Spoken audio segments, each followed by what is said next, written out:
Chief Election Commissioner, Shri Rajiv Kumar Sir, would be completing one full election cycle of conducting elections for all legislative assemblies in 31 states, union territories, the historic Lok Sabha elections 2024, the presidential and the vice presidential elections in 2022, and the elections to the Rajya Sabha. Indeed, a rare feat. With this, on dais, I would like to welcome the Honorable Chief Election Commissioner, Shri Rajiv Kumar Sir, and the Honorable Election Commissioners, Shri Gyanesh Kumar Sir and Dr. Sukhbir Singh Sandhu Sir. We also have with us today Senior Deputy Election Commissioners and Deputy Election Commissioners in charge of various divisions in the ECI headquarters. The format of the press conference will be as follows. There will be an opening remarks by the CEC Sir along with a presentation. We will share the copy of the presentation with all of you after the event is over. This event is also being live streamed and the presentation slides along with the updates will be shared live on our social media platforms. Following this, there will be a question and answer session. When you want to ask a question, kindly raise your hand and wait for your chance to be called to ask a question. I will direct the mic to come to you. Introduce yourself and your organization and then ask your question. I request all of you to please keep your mobile phones on silent mode. Now I request Honorable CEC to kindly deliver his opening remarks. Thank you, Anuj. Honorable Election Commissioner Shri Gyanesh Ji, Dr. Sukhbir Singh Ji Sandhu, all my colleagues from the Commission, friends from media,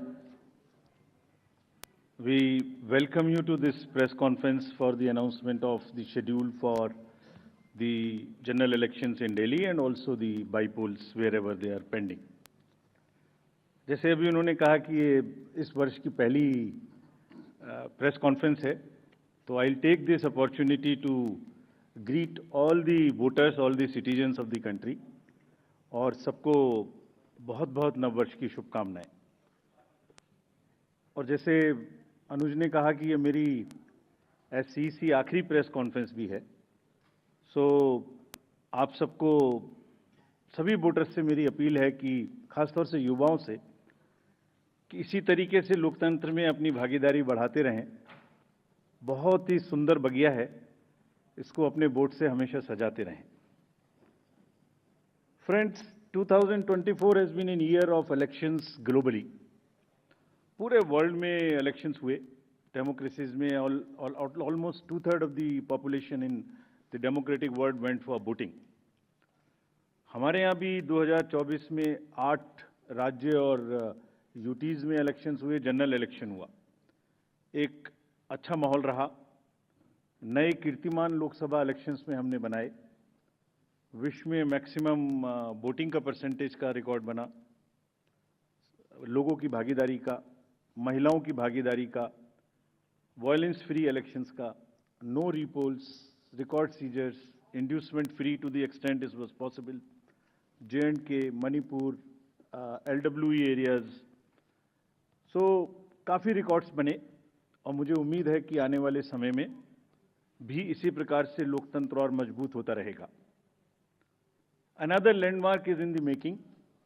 आज कल हमारी electoral rolls release हुई, आज भी 4 state में release हो रही है। We are crossing 99 crore voters. So we are going to be 1 billion voters very soon, nation of 1 billion voters very soon. That's another world record which is in making. But with this SSR, after the declaration by the state of UP, Rajasthan, Punjab and Bihar, which will be declaring their SSR results today, will be crossing 99 crores, first time. महिलाओं की संख्या भी 48 करोड़ से ऊपर पहुंचने जा रही है इस एसएसआर में, which is a very strong indicator and a sense of empowerment for the women of the country. Friends, नए साल में पहली बारी दिल्ली की है और दिल्ली की अपनी एक विरासत है। एक पूरा देश यहाँ रिप्रेजेंट होता है। I mean you can see the entire country in Delhi.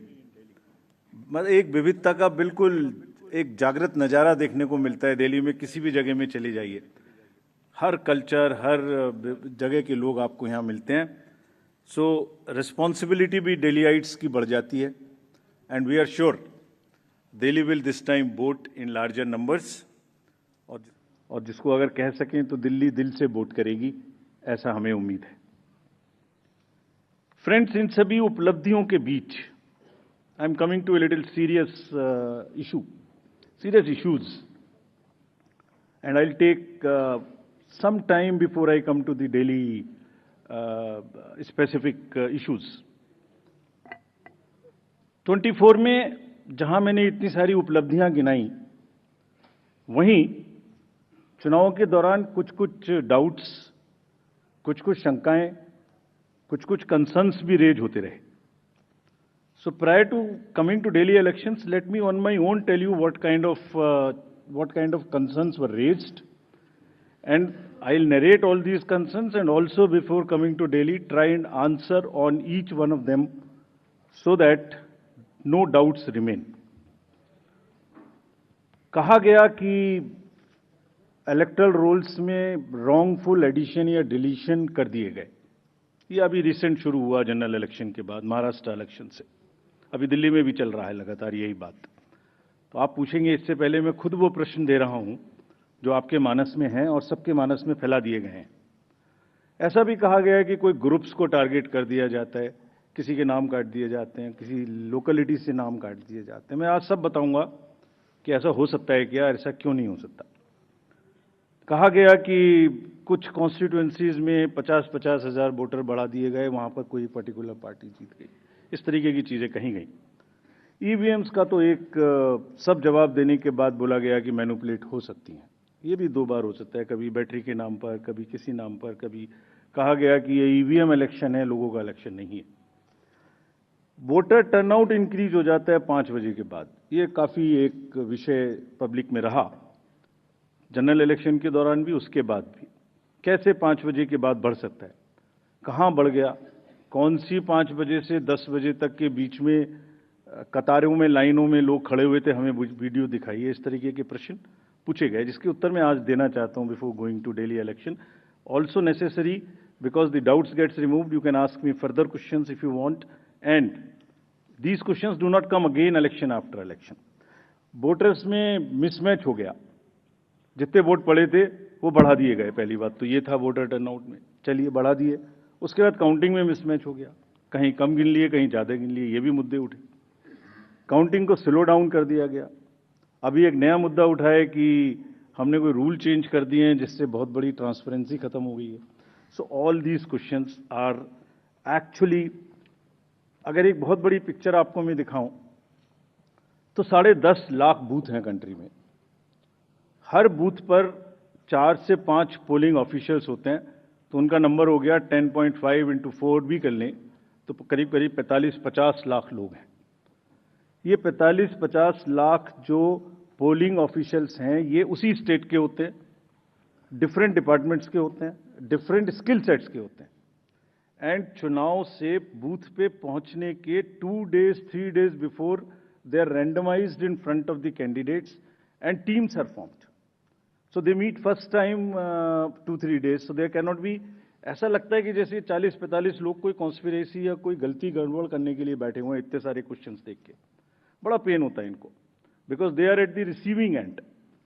So I will explain how this is not possible or what is the answer to this. I'll attempt answers to all these questions, and it is our duty. Actually, right to question is inbuilt in democracy. It's an inherent right. We respect this. We respect this right. We feel that question करना और उसका जवाब देना हमारी जिम्मेदारी है. तो आज इन सभी सवालों की पूरी इज्जत रखते हुए हम इनका जवाब देंगे 1 by 1. और अगर इसको मैं कुछ शायराना अंदाज में कह सकता तो ऐसे कहता, सब सवाल अहमियत रखते हैं, जवाब तो बनता है. सब सवाल अहमियत रखते हैं, जवाब तो बनता है. आदतन कलम बंद जवाब देते रहे, आज रूबरू भी बनता है. क्या पता कल हम हो ना हो, आज जवाब तो बनता है. आज जवाब तो बनता है. तो friends, before giving you answer, एक पूरी पिक्चर दिखाता हूं आपको. ये स्लाइड देखिए और इसको अपने मानस में थोड़ा बसाइए. अभी अनुज ने कहा कि पिछले 2020 से 30 स्टेट्स के इलेक्शन हुए हैं।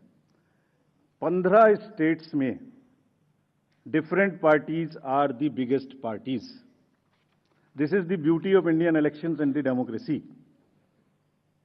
आप देखिए 2020 से स्टेट बाय स्टेट हमने दिखाया, this we are putting on social media. जैसे मैं आपसे बात कर रहा हूं तो आपके ग्रुप में ही आ जाएगा, slide bye slide it is being transmitted.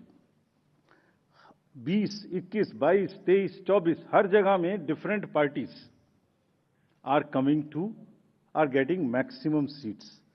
This is one reflection how fair, how deep rooted the fairness of the Indian elections are. The voter, Indian voter is extremely aware, conscious, he understands everything. तो वही जवाब देता है। But anyway, जो प्रश्न पूछे गए उनका जवाब मुझे देना चाहिए, मैं देता हूं उनका जवाब आपको।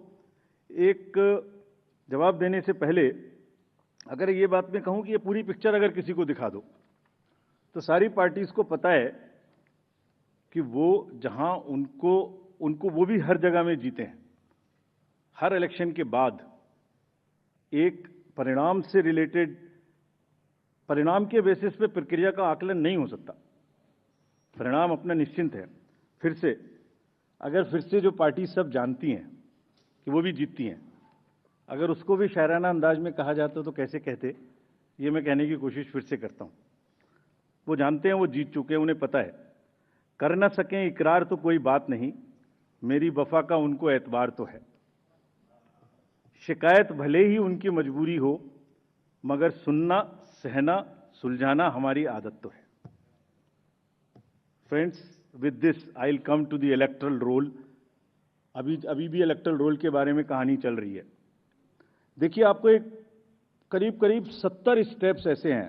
इलेक्टरल रोल, उसके बाद चुनावी प्रक्रिया, EVMs, polling station, form 17C, counting, जिसमें पॉलिटिकल पार्टीज और कैंडिडेट्स कॉन्टिन्यूअसली हमारे साथ रहते हैं। डिस्क्लोजर्स की जो मैं बात कहता हूं वो आज मैं आपको दिखा रहा हूं कैसे। अगर जब भी इलेक्टरल रोल बनता है, रेगुलर मीटिंग्स होती हैं, फॉर्म 6 के बिना हो नहीं सकता। बीएलए हर पार्टी को अपॉइंट करने का अधिकार है। जो भी क्लेम्स एंड ऑब्जेक्शंस आते हैं वो हाथ की हाथ हर पॉलिटिकल पार्टी के साथ में शेयर किए जाते हैं। वेबसाइट पे ड्राफ्ट डाला जाता है। पोलिंग स्टेशन के रेशनलाइजेशन में कंसल्ट किया जाता है।